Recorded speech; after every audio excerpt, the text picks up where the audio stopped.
Idol, ano po ba ang herpes? Ito po'y klase po ng viral po ito, idol, na nakukuha mo. Lalong-lalo na kung ikaw ay sumusubo o kinakain mo si Petchay at sinusubo mo po si Manoy. Maaari po itong mag-lead. Lalong-lalo na kapag ikaw ay hindi mo mapigilan ang inyong pagiging malibog. Dahil po sa pakikipagtalik. Gandang buhay mga idol, ito po'y para lamang po sa mga open-minded. Alam niyo po ba?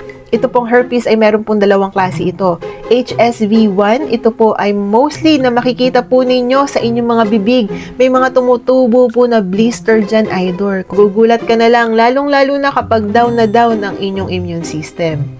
Ang HSV2 naman, idol, klase po ng herpes.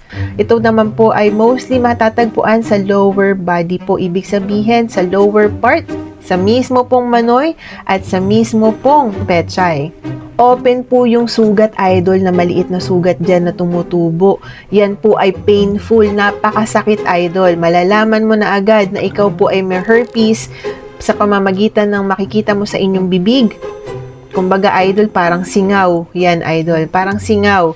Ikaw po ba'y may singaw sa inyong Petchay? Ikaw po ba'y may singay sa inyong Manoy? Yan po ay painful, idol. Ang prophylactic naman po dyan, idol, na piniprescribe ay Valtrex. Ito po ay klase po ng viral medication. Kailangan po, idol, ito po ay kailangan po ay meron po tayong safety measures. Kailangan iisang partner lamang at kailangan po ay huwag ka pong susubok o huwag ka pong magpapakalibog sa ibang tao. Yun lamang po, idol. Please don't forget to like, share, and follow me for more videos. Magandang buhay, mga idol!